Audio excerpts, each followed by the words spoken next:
Welcome to the Inner Room with Out of My Damn Mind. This is a space where walls fall away, where stories don't just get told, they land messy, real, and alive. Here, writers open the door to what drives them, what haunts them, and what keeps them going.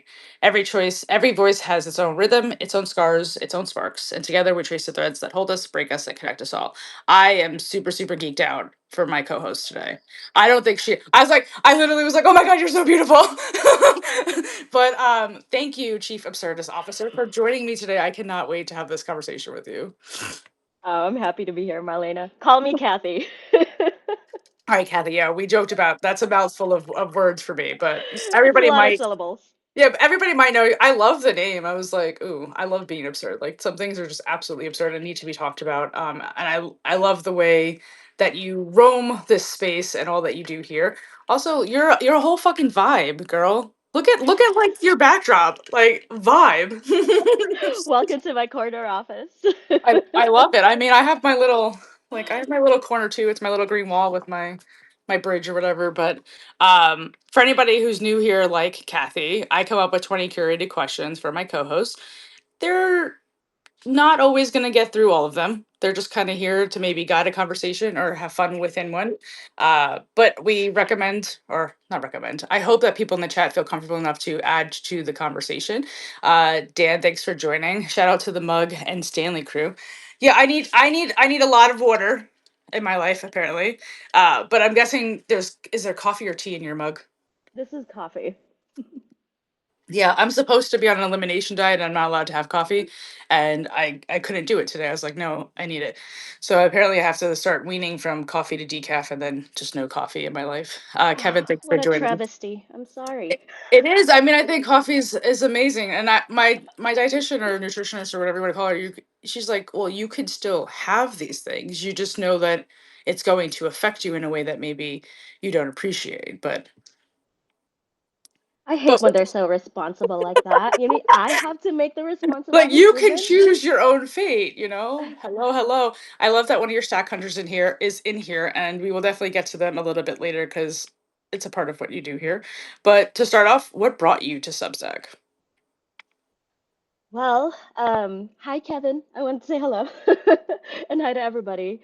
Really what brought me to Substack was I don't know, corporate hell. I just needed a place to write and share my observations. But I think it really was more about I could sense that the workplace was changing. And um, I knew that finding talent on LinkedIn was becoming more and more difficult. And I'm just like, there's got to be incredible people out there. I don't know why I'm having such a hard time finding good people. And I found Substack and I figured, I think when the future of when we transition into the future of work, it's really hiring is going to be a lot more about community, getting to know people first, not reading the bullet points on their resume. And to me, it would I envision recruiting becoming more of like a sports recruiting where you go out there, look for emerging talent,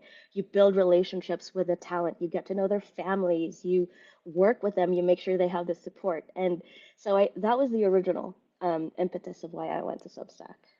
Mm. I love asking this question to every new person that I have on the show because I find it fascinating that there are all these different reasons why said human shows up in this space, but for some reason we're all in this space at the same time. So it makes me feel, like I said, like we're all kind of connected in some way. And I spent a lot of time as a retail manager. Obviously as a store manager, I had a lot in hiring and probably going through applications was probably like my least favorite thing. And like they have like, here are your interview questions. Like they have like stock questions that you just ask everybody. And I'm just like, I don't like these. So I went up creating like my own because it's like I want to know the person Yeah. because the person can kind of tell me what kind of habits they're going to have and if they're going to translate into what we're doing. I'm not a big fan of like you have to know how to do something to get that job either. Like I do believe people can learn, and if they're eager to learn about it, they can still excel in that position without having any prior history. Because I remember being a kid looking for my first job, and I was like, "How do you get a job with no work history?" Absolutely. Yeah, when I moved to the US, I was 24 when I rebuilt my career here in the US, and it was like a catch 22 because, well, one, I didn't have a credit score, and so I couldn't get a bank account, I couldn't get a phone. Like, it was just so weird. Like, you can't function in society without a credit score, but you also can't get a credit score without getting into credit first, and you can't get into credit without a credit score. It's an absolute, it's absurd. Yeah, it's a jungle gymnasium of a maze of what I guess is expected here. I always find it interesting how my credit score apparently affects my driving because my car insurance is more because my credit score is shitty, and I'm just like, what the fuck is all this? Like, again, it's just all about, are you going to pay what we need you to pay, and if not, if you're higher risk, we're gonna actually charge you more because that makes sense, right? That makes sense, right? I don't know. Yeah, It's and but now that's a good point that you put it out. The credit score thing is kind of, I think because I've lived in it for my whole life in the States, I don't know if I would have necessarily looked at it and been like, oh, this is very weird. I just hate it overall, regardless. But I was like, this is kind of odd, especially if other countries don't need this to have a cell phone. Like, you know? yeah, yeah, the Philippines was still primarily cash based. By the time I moved to the US, that was 2010. So like the idea of a debit card, credit card was like brand new to me. Wow. I mean, again, things that we apparently, depending on where we're from, take either for granted or are completely unaware of because they're just so much into the system. But all right, well, what is it about this platform that made you think, yeah, I could build something here? Oh, that's a good question. I knew you were going to hit me with the hard questions. It's only You question know, number two. I know. And don't your questions get harder as we get I don't deeper want to into say it? harder. I want to say that they get a little bit deeper in what they may be asking I for. love But it. there's no wrong answer here. Yeah, no, I'm an open book. I think it was taking the time to read people's work. I think there's something beautiful about um, the work, written literature, because people have the time to kind of sort through their thoughts and get it out and express themselves fully without interruption. And I think that's pretty rare in today's world. And so I knew that I was going to get to know people better by taking the time to read what they write and what they put out there. And so I think that was it. And I remember finding Jennifer Houle. She's my girl. I was so burnt out with the HR world, being on LinkedIn, and to me it was just like there's got to be a better way to do HR out there. There's got to be people out there that I can learn from. And then I go to Substack and I find Jay Hool, and her publication is called Uncompliant, and she talks about how fucked up the corporate system is. And I'm like, that's my HR girl. That's what HR should be. Mm.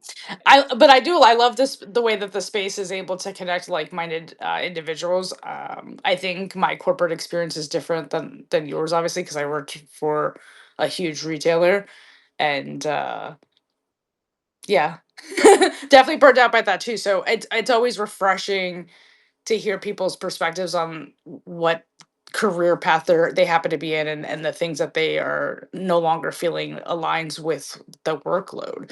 And I think it is a very interesting way to find people utilizing a social media, because this is what it kind of really has become, right? Substack is its own form of social media, more written word than videos per se, but still has a lot of the same features. You can DM people, you could still connect with people in a vast way. So I appreciate all the reading you do. I'm always like, how does she have the time?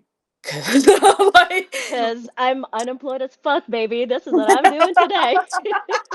I mean, I haven't had a quote unquote job in a year and a half. But I don't have the mental capacity, because sometimes what I maybe it leans to my empathy depending on what I'm reading. Sometimes I feel like I if it's heavy, it's harder for me to just go on to the next post. But if it's in a all the same kind of genre that may not be on a heavier topic, I might be able to to read or listen, because I definitely am somebody that takes advantage of the listening feature, especially if I see your post is like 13 minutes long. I'm like, I already know I don't have the capacity to sit here and read it just because of my own ADHD, but I can listen. I can definitely listen. So brings me to how I actually heard your recent post that I discovered today, and I was like, "Oh my god, it's a whole new world up in here, Kathy. It's a whole new world." Um, but let me get to let me get to another question. When you started, that leads me to this. When you started your publication, was the original vision was not rising always the heartbeat, or did it evolve over time? It absolutely evolved over time. I think it started out as I wanted to share insider information on Mhm. what I was seeing because for the last couple of years, and bear with me, my allergies are really bad today, but um, I observed that for the last couple of years, the the job market was just getting worse and worse. My background has been in the talent and culture space for technology, for healthcare tech, education tech, startups, mid-sized, large companies, and across the board, people that I knew, like people were just getting laid off left and right. I think the tech field really felt it first. And then I started seeing my own field recruiting um, becoming like there were just layoffs everywhere. And so, yeah, I felt like we, I, I knew there was, I knew I've always wanted to help job seekers because when I moved to the US, my own experience looking for jobs was interesting.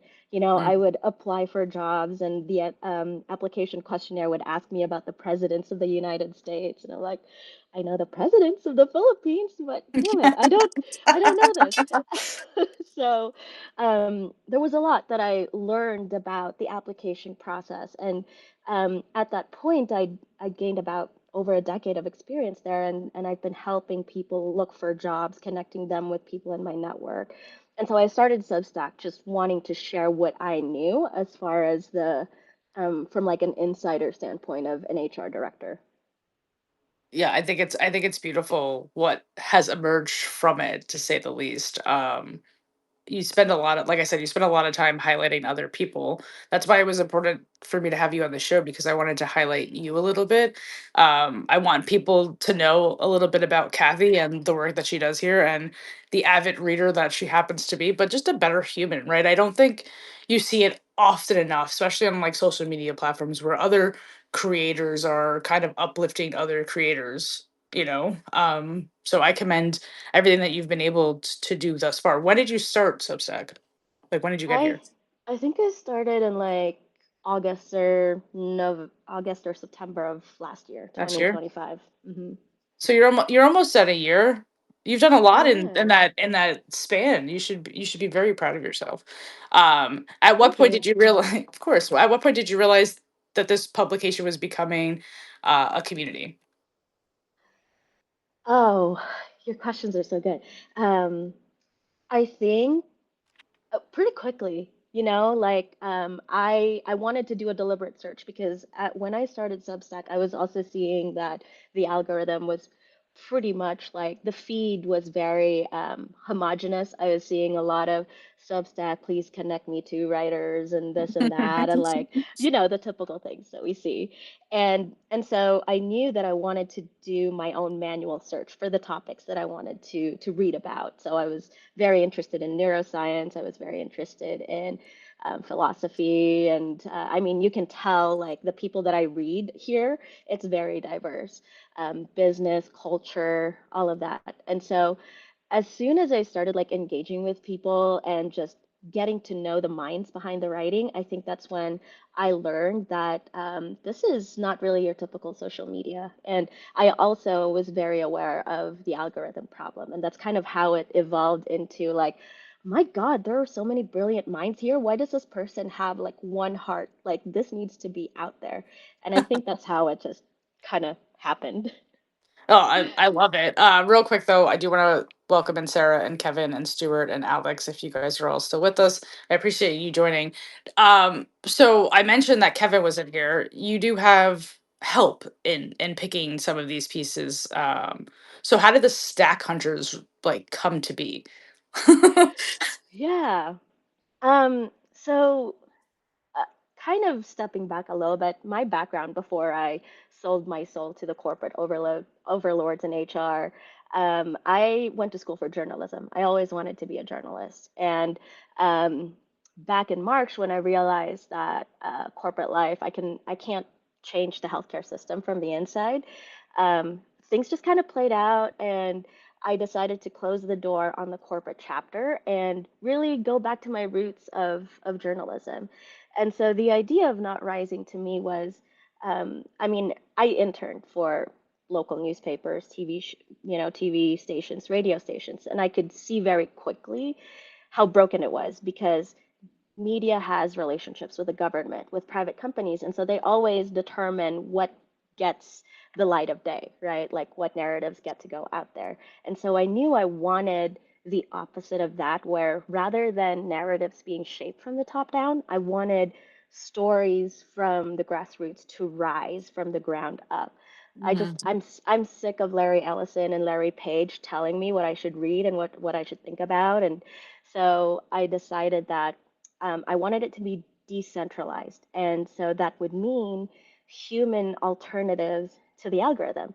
And I don't want to be the only one choosing, like, oh, this is resonating with me, guys, so I'm going to share this. And so my idea was I needed different, diverse folks, diverse perspectives to like go out there and share what resonates with them.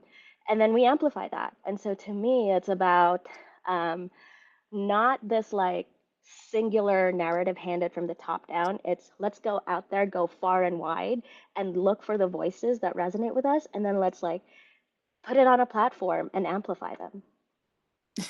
I think that is beautifully said, and knowing a little bit about the stack hunters that you have, they are very different.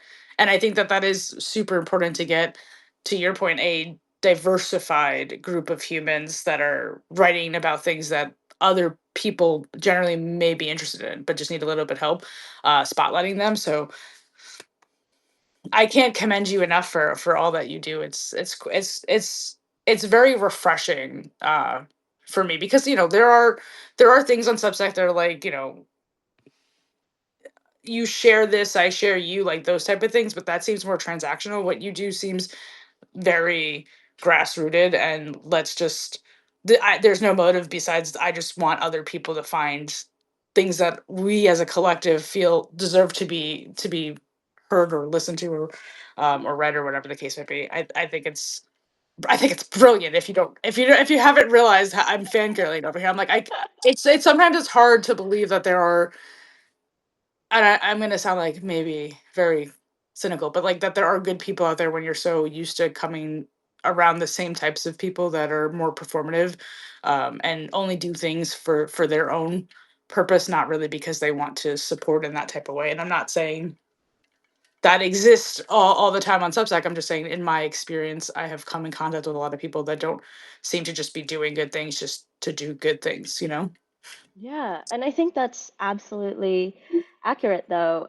One of my the main thing about what not rising is if I were to sum it up in a nutshell, it's the paradox of being human. You know, like humans are capable of goodness, they're capable of snark and ugliness and beauty and generosity, and you see all of that, right? And I think that's we have to acknowledge that that's the reality of it, and we can't build systems that flatten the humanity out of us. And so shout out to stack hunters like Kevin Gwinney. I mean, you'll find that every single person on the team. I invited Kevin to be featured on the cover page, but I'm like totally like, Kevin, please stop me if you don't want me to share this. But my point is that he's the kind of person who prefers to be behind the scenes, like me. I mean, you've noticed I don't really go on lives. I'd really much prefer to like shine a light on other people.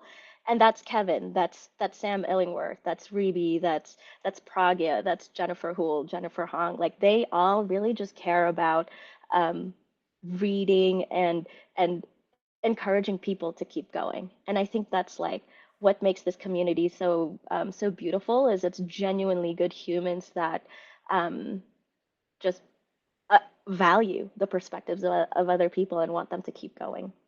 Yeah, I mean, I jokingly had said like, how do I become this thing? But I also don't read enough to become this thing.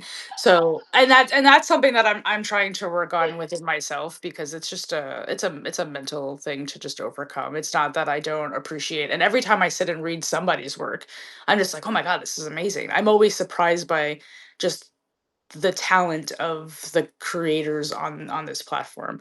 And I think Kevin was okay with it all because he said well said. So I mean, I'm a, again, huge fan, but have you always been someone who noticed the voices of others overlooked, or did life teach you to look there? Um,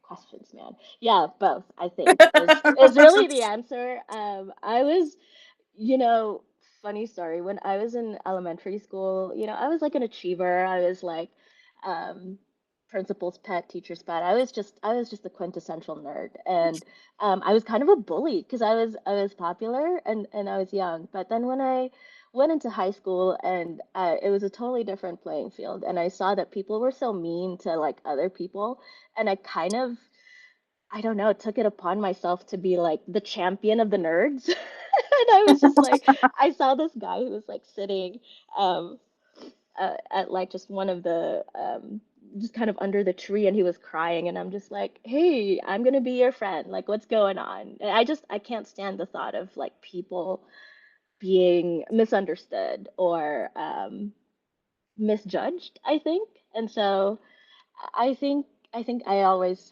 had that natural inclination to befriend people. I just come with like this massive compassion for random strangers for some reason. Well, do you think that maybe you don't feel like you've received that in your life, so you want to give what you don't get all the time? It's a good question. I don't think so because I was very blessed to grow up in a very loving home. My dad and my mom kept journals of me growing up, so I was very loved. I had no doubt that I was loved, and so maybe that happens like when people get this deficit of love, they can decide to like, I'm going to be the opposite of that and I'm going to show love. And there are also people who've been blessed with an abundance of it, and then you want to pass it on, and maybe that's the category that I fit into. Yeah, so I think we're just on the op. No, I shouldn't say that. I have a loving family. I don't want people to think that I don't, but I do think that I was definitely somebody who was misunderstood a lot in the way that I communicate, or what I want to talk about, or the things that I'm interested in maybe aren't always aligned to what everybody else is. And I'm not really big on small talk. And a lot of people not always want to get very deep in different types of conversations. That's why the inner room is so important to me, because for the most part, people are aware that this isn't going to just be like your surface level conversation, and they're okay with it, and they're willing to step into it with me. And I obviously appreciate that. But I think, to your point, I was the same way, especially in high school. I remember being a freshman, there was a girl that had a bad rep about how she was around the boys. And I went to an all girls school, and like people were Mm, shutting her out. And I was just like, "Dude, I want to make up my own opinion about people. I don't need you to tell me who they are." Right? Like, so I befriended her, and then everybody kind of was like okay with everything. So, we moved on with life. And then when I look back on my 4 years being nominated as everybody's buddy, I was like, I took so much pride in it, but then at the same time, I was like, wait, like, does that mean that I was like just trying to fit in everywhere? And I had the ability to do that. Like, I started dissecting some of my behavior because I was aware of maybe people being a certain way to take advantage of that, but I didn't change my willingness to want to just be friends with everybody, because I didn't understand why you wouldn't be friends with everybody. Like, I yeah. like, even if I don't like agree with your morals or your thing, doesn't mean I have to necessarily be mean to you, right? So I just didn't understand the concept of like, no, we're not friends with them. Why? Yeah. Because they I think agree. differently than you. Like, so those things I think made me different. uh, Well, you I'm know, glad that you kept marching to your own beat, because yeah. I love how introspective you are. I think that's immediately something I observed, and it's why I um, wanted to join the inner room with you, because I'm also the kind of person who, like, I notice that it's so easy for us to form perceptions based on what other people say about other people. And especially, back to the algorithm, we're really conditioned to think that the people who disagree with us are our enemy. And we've lost the ability to see nuance. And I think in reality, I like to surround myself with people who are blunt and tell me like it is, and who give me a different perspective, and um, I have a very high tolerance for quirks. And I think early on I knew that I wanted to be the kind of person who, if somebody said something bad about somebody else, like, I'm not going to form my own judgment about them until I had my personal experience. So I'm not afraid to say, oh, I don't know, I've never really had a bad experience with this person. My experience with them was this, this, and that. But that's interesting that you feel that way about this person. I can still be friends with this person even if you're not, you know? Yeah, I mean, yeah, but I think growing up when I grew up and in the area that I grew up in, it was kind of defiant to like, what do you mean you're still going to be friends with them? Like, because I have my own brain, but also Yeah. like there's this whole concept of, we experience other people because they're just reflections of us. So if you have a negative experience with somebody, maybe that is for you to learn and why, and I may never have that experience. So now you're just closing me off to a connection that could be everything that I actually need, even though you don't see it that way. So yeah, I'm a big fan of obviously having my own interactions with people and coming up with my own conclusions and understanding that every person that I've ever encountered was showing me something about myself, and when I have that type of lens, I don't look at them as like, oh, well, they're horrible. Well, then to me, it's like, well, then I'm saying I'm horrible, right? Then I'm saying I have things that. So that lens helps me have a little bit more, like to your point, patience for quirkiness and stuff, because I know that I'm not what maybe somebody would categorize as normal, So Yeah. I have my own neurodivergent tendencies that could be awkward in conversations if you're not comfortable with certain things. So everybody's going to experience me differently based on what they've experienced in their life. But real quick, Remnant did say such a beautiful story. Love the term stack hunters. We love the term stack hunters. And Dan said deep and real, extremely important topic right now. So I appreciate you leaning into that a little bit. What's something you've learned about humanity simply by reading so many stories from so many different people? Oh, I love that question so much. Um, that that we are such a beautiful paradox. We're so beautifully complex. Mhm. As an example would be, um, as I've been going into this exercise of writing my partner's story, he comes from, drug addiction was very bad in Utah as he was growing up, and just really researching and getting into it, it made me just kind of see it for what it is. When I first came to Utah, it didn't feel like home to me. There were some parts of town that people were saying like, oh, that's a seedy part of town. Like Ogden is notoriously, just sketchy.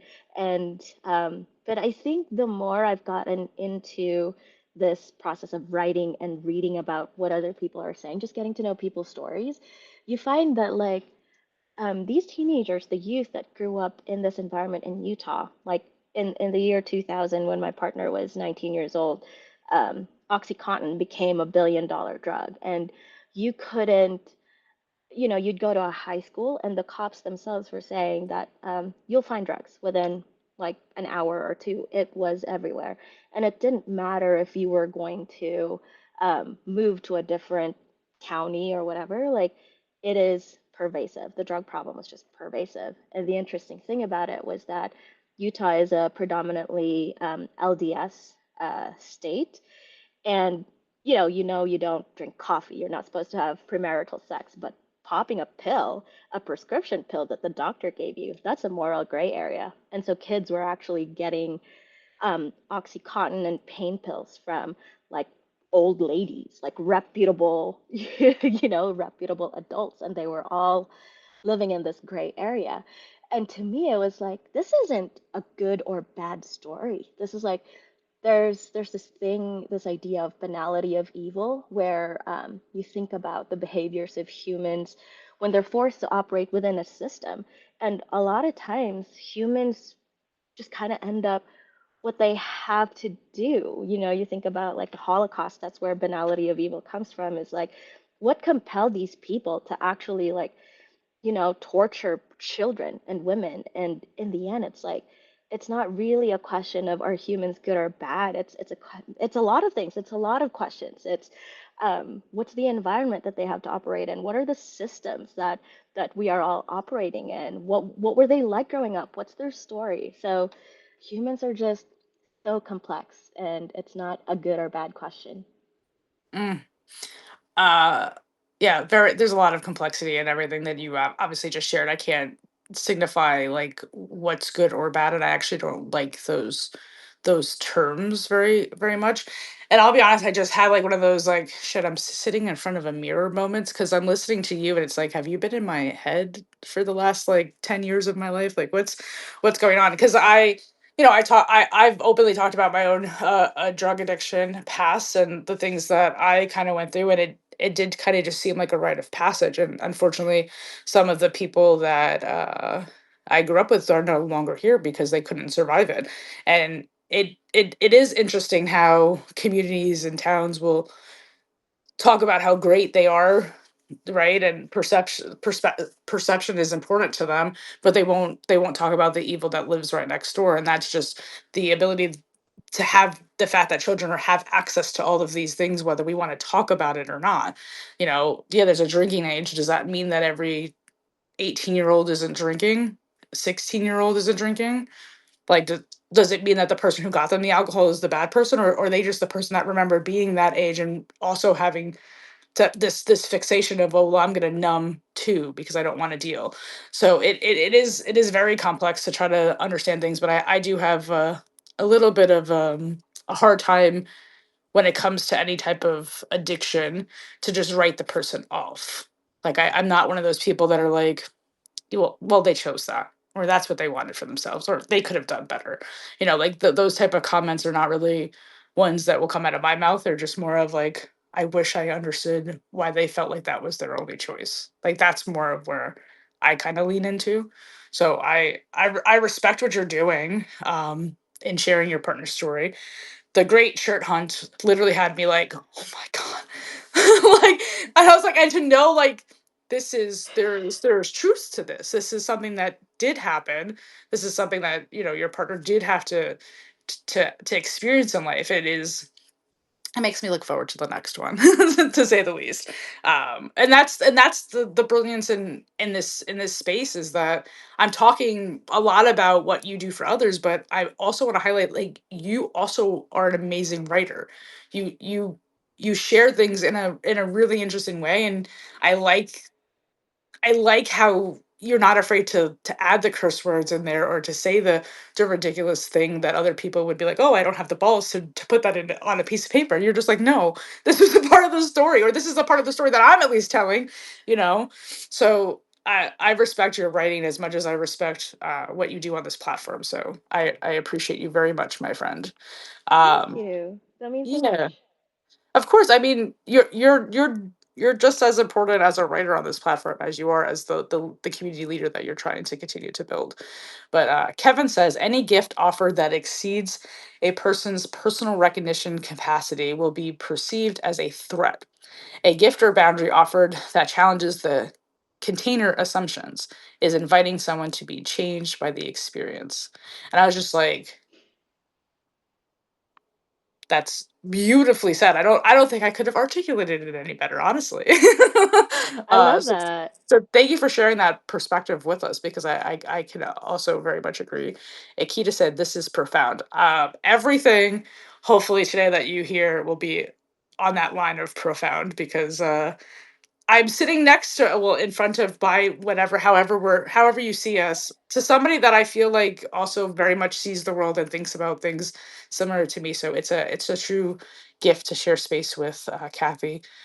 Sue, thanks for joining. Kevin says you are both amazing writers. Well, thank you. I'm just happy to be a part of this space. But let's talk a little bit about the Great Shirt Hunt. So, if anybody didn't read this recent post by Kathy, I highly recommend it. I hit the listen feature, but if you have the capacity to read a little bit longer form, then I definitely highly recommend it. Why did the Great Shirt Hunt feel like the right story to tell now? What changed between living it and like him living it and finally writing about it? Yeah, thank you for that. Um, so random story, and only actually Kevin knows this when it happened. Kevin Gwinney knows about this. So back in March, Garrett and I were going to go to a snowboarding trip to Sun Valley in Idaho, and all of a sudden there's this like sheriff who like comes up to our neighborhood looking for, we didn't realize it, but they were looking for him. This was like this year. And the sheriff had cyber stalked Garrett, like sent messages to his work email, reached out to him like on LinkedIn, and he wanted to talk to Garrett about this cold case murder that happened in Lake Powell back in the year 2000 when Garrett was working there as a houseboat instructor. And I don't want to spoil it too much because I will tell you guys about how the interrogation went. But long story short, they couldn't find our cabin. So big plus to like, we don't have DoorDash here, we don't have Amazon, but also the cops can't find you. So there's a massive plus to like being a Living off mountain grid. hermit. Yeah. But Garrett wanted to help out. If they were truly just investigating this cold case murder and wanted to get to the heart of who the killer was, he wanted to help. And so when the officer called, he said, "Yeah, we can meet you at a diner down in Ogden." And so they interrogated us about. And I was there because I've seen Making a Murderer, guys. I know what happens when they interrogate people and try to get you to say stuff. So I was ready to invoke the lawyer card. I recorded the whole thing, and now I'm writing about it. But it really was the impetus, and we just so happened to go to Ketchum, Idaho, which is where Ernest Hemingway was buried. And so I ended up like going to his grave, and I'm writing the Great Shirt Hunt. This is all inspired by Hunter S. Thompson. Hunter S. Thompson is one of Garrett's favorite writers. And a fun fact is that Hunter S. Thompson actually went to Ernest Hemingway's cabin and stole one of his like antler trophies and stuff. So it was just a really fun like little dots. And at that time, I had started sharing season one, which was a story about me and my dad and how he became a quadriplegic after a stroke. And season two is me telling my partner story in the most irreverent way possible, which I'm having a lot of fun with. But really, at the heart of it is really just telling people stories to show just how complex humans are and, the lives that we live is worth knowing about. I think people's stories are worth telling, and I want my platform to be the place to share people's stories. I mean, I love it. I literally, like, I know you through your Not Rising. So when because this is what I do for everybody that ever knows. Any co-host that comes on it, I obviously read so I can come up with themes to the questions that I'm sharing. So a part of it is obviously about the work that people write, not just about the writer themselves. So when I came across this, I was like, wait, it felt like like a completely different writer, a whole new world for me. How do you think those two sides of your work actually connect? Oh, I love that. It's funny because when I wrote my story, it was an absolute tearjerker. And in the end, I knew that I didn't want to withhold the pain from the readers. It's a very agonizing story to read. My dad was a quadriplegic for 4 years, and that changed me. I'm still experiencing grief in a very complex way. And Garrett's story, he has lost so many friends, including his best friend, to drug addiction. And so I think. I think there's this through line of um, love and friendship and loyalty and grief and loss.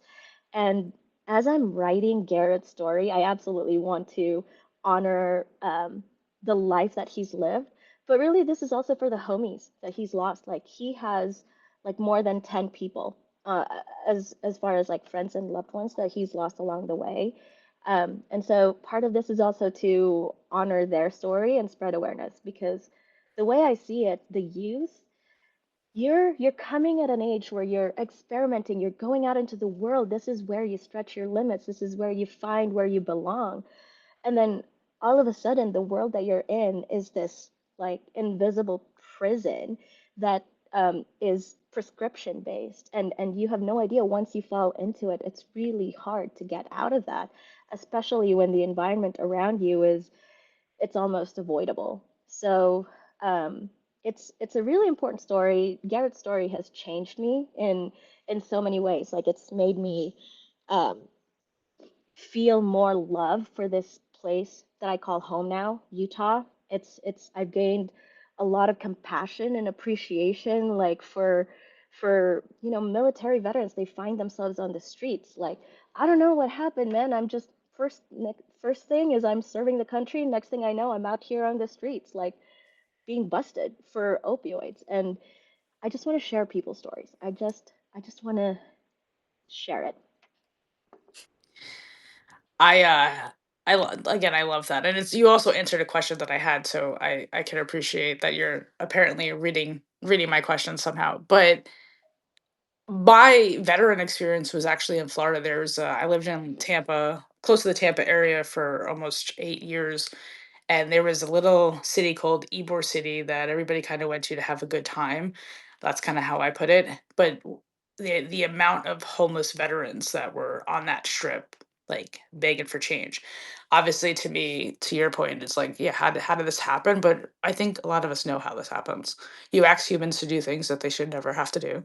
You don't provide them with the mental health care that they should have, and then you don't pay them accordingly or give them resources or have them set up in better ways to continue to move on with their life. You just expect them to do something for you that is super tragic in some senses of what people have to experience, and then forget about them as if we didn't ask them to do something. So again, there are a lot of systems that were designed to protect people, and nowadays we're seeing the exposure of how little that actually does. And to your point, prescription pills are a huge crisis because a lot of people think it's okay because my doctor is giving me this. They said I need this. As somebody who struggled with just Xanax, I don't think people understand the point of it. I don't think providers are doing right by the people that they're prescribing it to.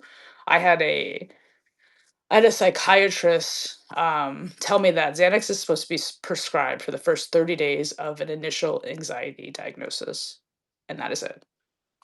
I was given that pill for 10 years of my life. Like doctors never questioned it. They kept increasing it. I kept just swallowing them. And then it became very difficult to do anything without my Xanax. And what was happening to me because I was on it for such a long time was I was having mini withdrawals in between the pills. So if I take my pill in the morning as a routine habit, by before the afternoon time that I usually take it, I'm having a mini withdrawal. My body's literally withdrawing. And I don't think people understand the way that what effects it has on our brains. And I was somebody that definitely utilized it before prescribed it as a younger age. So before my frontal lobe was even developed, I'm taking these medications and what kind of effects they have. Like nobody wants to really talk about it. So now I sit, in front of people and I'm like, I don't really remember what I was gonna just say, but it has a lot to do with just the drug abuse that I had and the long term abuse of the Xanax that was prescribed to me. Like people were just like, here, have this. Like if it's helping you, just keep taking it. Like, and not not Yeah. not seeing the bigger picture of, well, what is the long term effect of it over a decade of a span. So yeah, there's a lot of things that can be exposed in the way that would make people like get mad and feel shitty about it, or we could talk about it in a way that's like, well, how do we improve upon it? Like, what can we do to change it? Like, how do we make this better? Like, I'm not saying all prescription pills are bad. Like, diabetics need medicine. Like, Yeah. so what can we do to kind of help certain things, and what kind of assistance can the doctors have? Like, what, like, who's controlling all of these prescriptions that are even hitting doctors' pads? Like, how many tests are really run? Like, there's a lot of questions to be asked, and there are ways that, I mean, like I said, we could talk about it to find better purpose. But yeah, it's sad to know that obviously your partner experienced loss in in too many ways that shouldn't have been necessary. Um, but do you think writing it, because my question was, so many of the people in that story never got a chance to grow old. Did writing it change the way you carry those memories for him today? 100%. And it's interesting too because before I quit my job, I worked for a mental health care company, and Mm, I was a chief of staff. And I was on the other side of those conversations with executives, making those decisions about providing mental health care. And you start hearing things like, oh, prescription pills is the care of choice, because the fine print is that's what brings revenue. And, I thought that I could change, I thought I could make a difference from the inside.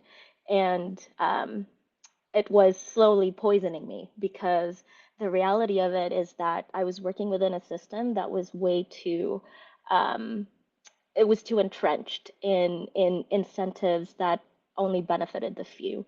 And so when I finally decided to quit, that was how I went back to my roots of journalism because I do believe in the power of information sharing. I believe in letting the truth rise. I believe in people's stories changing the way we relate with one another.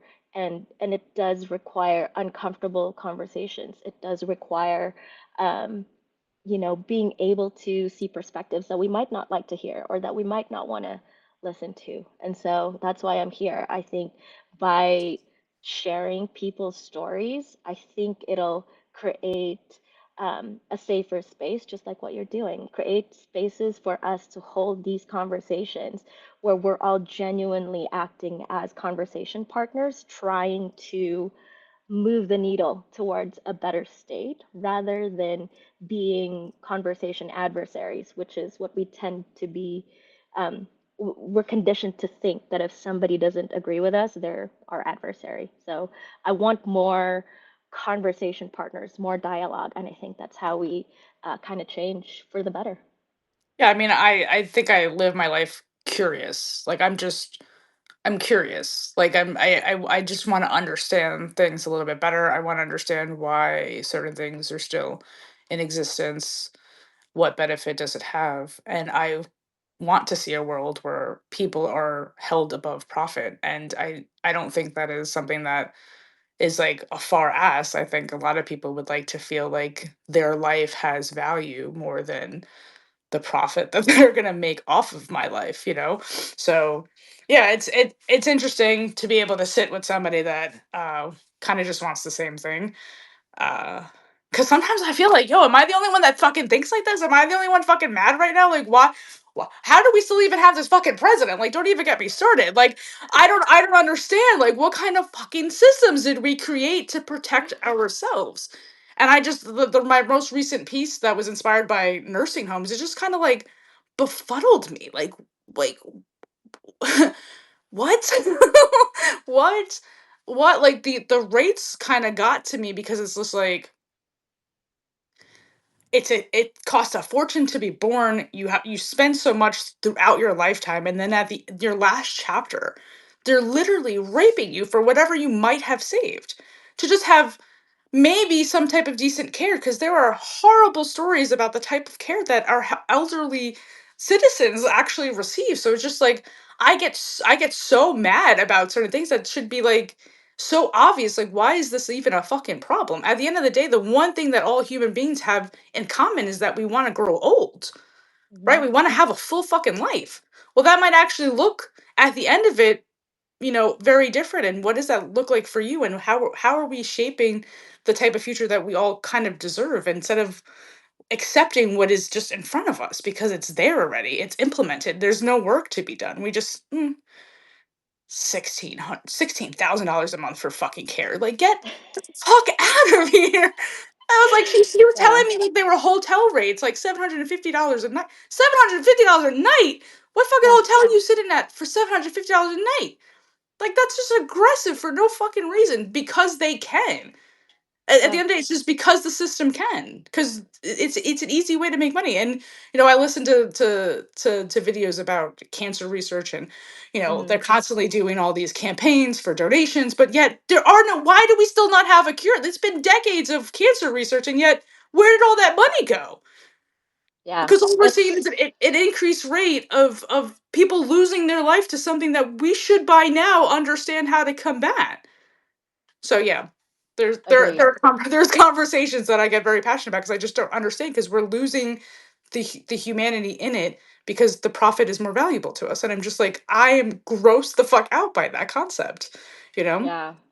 That rage runs deep in me. I was in that system.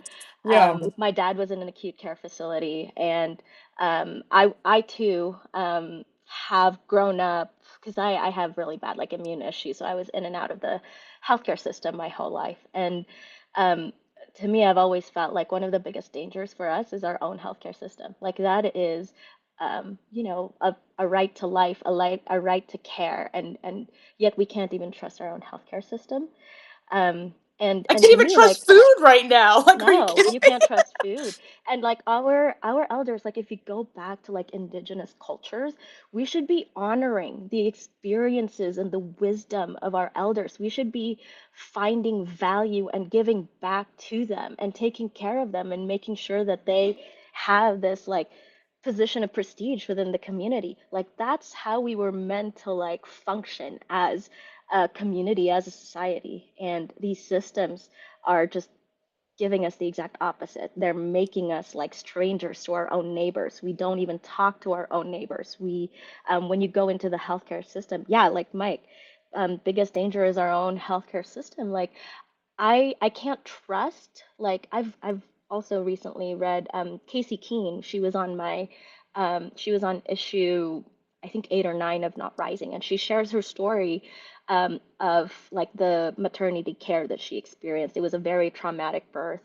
But like that's real. You know, women go through this incredible process of giving birth. That is life. That is a sacred process, and the the women's health industry, it's $100 billion industry, and yet there's not really quality care for women right now. I have a friend who is pregnant who is in the hospital right now because her placenta burst, and like I'm just like I wish I could feel good that she's getting good care, but it's just one of those things. That's the world that we live in today is can we trust our healthcare professionals? Can we trust that the system actually wants um, our well-being in mind, or do they just want our money? Yeah, that's that's such an ucky thing, that to me anyways. And I love that you brought up how indigenous people used to, and still to this day, the tribes that exist, they still honor their elders with respect, and appreciate the wisdom that they still are able to provide, because again, I have always had people in my around me that are older than me, and I've done that with intention. I feel like there is so much that I can learn from other people. Like, if I have Yeah, 5 minutes to just sit down and listen to somebody who's in their 60s talk about something, I might have just learned. So that conversation about nursing homes was inspired by 60-something-year-old women at a barbecue telling me what they're kind of going through, and I'm like, if I wasn't in that space, if I didn't put myself in that space, I would have never even known, yeah, until I had to now deal with it with my sister for one of my parents, maybe. And that's the worst time to be educated, when you're, like, obviously you've experienced it, unfortunately. So yeah, I wish we treated our elders better. I wish our healthcare we could trust. I wish a lot of things could change, but we talk about it on this platform at least, and we give it a little bit of light of exposure, and then we find people like the ones in the chat that say things like, you're not alone, and we are in this together, and you're not alone. There are more of us out there, but we definitely need more. Yep. And Jennifer said, because they can. And then Mike said, because they can preach. That's literally it. They like to make things sound complicated, but it quite literally came down to that. Yeah. Because I guarantee you, if the trillionaire and all the billionaires and the millionaires put their money into anything that was valuable, like healthcare and education and housing, um, instead of hogging it and hoarding it and having all of their yachts and houses and boats and cars and chains and this and that, we collectively together could definitely end a lot of the things that we see. But they don't want to. And it is what it is. They worked hard for it, and they are deserving of it because, Cantor said, we do not want to get old. We want to be able to grow old. Yeah, absolutely. And I don't think right now, the way things are set up, it's allowed, you know. Jennifer says we must always ask who actually benefits. And that's the question that I find myself asking a lot more. And that's why I recently rebranded my publication, because I wanted to highlight the systems that we've accepted and who it actually benefits nowadays. Like, what is it actually designed to do? Um, Mike says, I was quoting you, by the way. I figured. Remnant said, I stumbled along this live, but so happy to hear the diversity and struggle real. And transformation can only happen by revealing the truth. Proof of diversity is most would frown upon a man of God participating in this process. Isn't that what isn't that what Jesus Christ would do? Love this conversation. I'm glad you're enjoying it. Cantor said this is a collective knowledge and experienced elders. Yeah. Michelle, my daughters and granddaughters will thank you for the agency to continue rage and educate. Marlena, you said because they can. I know I said it. I'm just reading all the comments. You guys are amazing. I love how active the chat has been in this conversation. Again, it helps kind of us feel a little bit like, well, we're not entirely wasting our breath, or we're not entirely wasting our time. There are humans that also appreciate, what we're collectively building together, and having you today has definitely been a highlight of my already very short week, but it will be the highlight of my entire week. Um, but I don't want to get too wrapped up because I don't have that much time with Kathy. So I wanted to ask one more question and then kind of segue into something before we wrap up. Does that sound good? Yeah, let's do it. Um, what's something about being human that you think we'll never fully figure out, but should never stop trying to? Oh my gosh, that's such a good question. Well, that's my Ah, that's my cap off question, because it's a little bit like, again, you have read so many diverse humans, and you have recruiting is that's you're meeting so many humans, you're having conversations with so many humans. I think this is definitely a question that I think about a lot. do you have an answer to that question? Um, what's something about human what's something about being human that you think we'll never fully figure out, but should never stop trying to? I just think, for me, it is more aligned with the, you may never understand everybody that you come in contact with, but I don't really understand why we feel the need to become defensive because somebody thinks differently than us. But I can probably understand why somebody gets to that point, where defensiveness is the first thing out of their bag of tricks to kind of meet somebody with. But I would love to see more conversations that could be debate worthy, but in a respectful way, where nobody's being mean just to be mean. Um, Yeah. I don't think we're all gonna always see the same view. I don't think that is gonna ever really happen, and I think that is with intention. I think we're supposed to have different perspectives to open up different versions of our own selves. So, you know, I don't really know the answer to this question. I know. I mean, Mike Underall was like, "Good luck, Chow." Thank you. And Kevin Goody, who's like, he's got this series called The Unfinished Question. He says this is a great question, so that's like highest praise. And I loved your answer. I think for me, yeah, it would be something similar to that. I think something that I've really observed about humans is we tend to kind of follow the path of least resistance, and that's what tends to kind of um, I mean, I think that's how we get to this phase of extraction. I think a lot of the systems that we build start out good in the beginning. I mean, if you think about democracy and democracy is an example. Like it took somebody saying that every human should have the right to liberty at a time when slavery was the reality.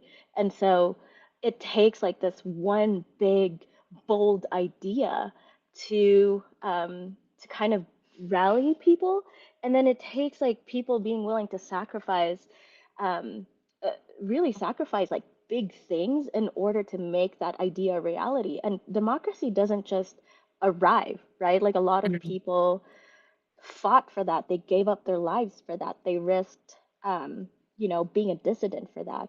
And then now that we have it, it also takes every generation to uphold that and to protect it. But it's so easy to kind of forget the path that our ancestors have um, walked. And so as I think about like future generations, when you get something that's handed to you, how do you appreciate the sacrifices that it took to get there so that you can continue to protect that legacy? And I Mm. think that's a question that I think a lot about because it's easy to take for granted. It's easy to be comfortable in what we know. It takes more uphill effort to try and understand what happened before all this. How did I get here? What did it take to get here? So I think I don't know, maybe something like that. Like how do we continue this legacy of shared values, like back to basics? Like, how do we just continue to function as a healthy society together Mm. in an environment that's actively hostile and actively extractive? And currently just I feel like designed that way, but I think that there's a lot of truth in that, right? Like I am well aware that we have it a lot better than 50 years ago in a lot of senses. But I still am like challenging humans that we're not where we could still be. Like there's still room for improvements. And I think you have to appreciate how far we've come to continue to move forward. So I do very much agree with that. But yeah, this question I might just have to put as a note and see if anybody wants to answer it, because I mean I think it's there again. There's no wrong answer. It's all objective. It's all whatever. So, but I think it's a good segue before we wrap up for something I'm calling the perspective experiment. And since we've had such a lively, lovely chat, I would love and encourage you guys to also engage with this. Um, I'm going to read a note from a writer on this platform. Yeah. There isn't a right or wrong interpretation. I'm simply curious. Where does your mind go first? So today's perspective experiment note is brought to you by Mind Shift Musings, which I'm a huge fan of their account. And it says, you can never cross the ocean unless you have the courage to lose sight of the shore. So, anybody who wants to answer where does your mind go when hearing that, I'd obviously open it to my co-host, and then the chat can feel free to obviously answer it. Again, it says, you can never cross the ocean unless you have the courage to lose sight of the shore. Beautiful. I think it's really well said. And what comes to mind for me is a very specific childhood memory I have. So I grew up in the Philippines. I was an island girl, and my dad took me snorkeling at a very young age. I was maybe, I don't know, 4 or 5. And I remember I had my floaties and all that, and I remember me swimming with him, and I looked back at the shore, and my mom was there, and I remember thinking, I'm like, oh my God, she's so far away, like I'm so scared. And then I like looked down underwater, and there's this whole world, like corals and fishes. Like I had no idea that this existed my whole life, and it's been right here this whole time. I just had to like be brave enough to like leave the shore so I can discover this new world. And Mm. and I love it. I think that's a very liberating idea. One of my big like core personalities is I'm an explorer. I love to explore. I love adventuring. I mean, as you guys can tell, like I'm on the road a lot. I love new experiences. So yeah, that quote was beautifully said, and it resonates very well with me. I love how it reminded you of probably a core childhood memory. Like at the end of the day. Absolutely. So and this is random. I randomly pick things that just kind of speak to my soul, and I love that they have some type of connection to the co-host. Obviously, it being you today, but I don't know. I guess I just took it kind of like literally, like you you you you can't ask for something and be afraid of actually doing the work to get to it, right? So at the end of the day, like if you want to cross the ocean, then you have to leave the shore, right? You have to have the courage to have faith in your or self trust that you'll be able to continue to navigate through this. um Luis, I have to go, but glad I could join for a part of this. I'm glad that you could too. But I would love to hear what anybody else feels. So let's start from where the last question, the last name that I saw. Remnant said, "Wow, we must engage with others regardless of difference or distance." Canner says, "It is about giving up preferred misery to be open to unknown beauties." Oh, you just made that very poetic, my friend. I can appreciate it. My immediate thought was not being able to make changes without getting uncomfortable. I love that. I actually love that. Kevin, it reminded me of when the training wheels came off my bike. Aw.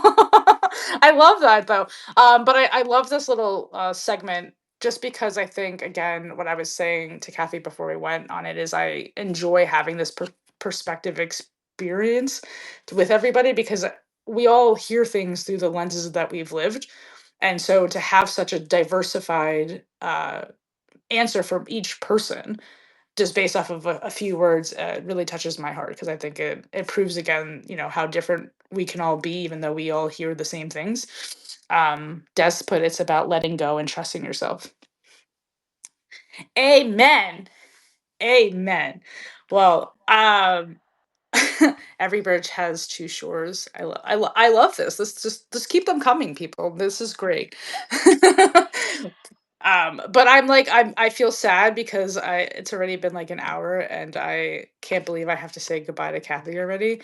Um, I genuinely feel like every time I have these conversations, I'm like, oh, cool, I made a new friend. Now I have always wanted to go to Utah just because of what it looks so beautiful, very different from the city girl of New York.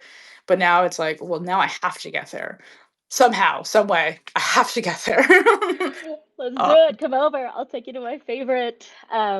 It's a dollar bill bar uphill in my mountain. It's like the oldest functioning saloon west of Mississippi, and there's like dollar bills on the roof and the walls. It's really fun. You should come visit. I mean, it sounds like a whole experience. I'm always like wherever I can drive because my dog has to come with me. Um, Absolutely. but this has been an amazing conversation. And I probably could talk to you for like 3 more hours with all these amazing humans in this chat. But thank you very much again for saying yes, for being present with me, for being honest and open about these ridiculous questions that I come up with. And I really appreciate everybody who decided to spend, some time with us in the chat. Um, I try my best to have the replay out the same day.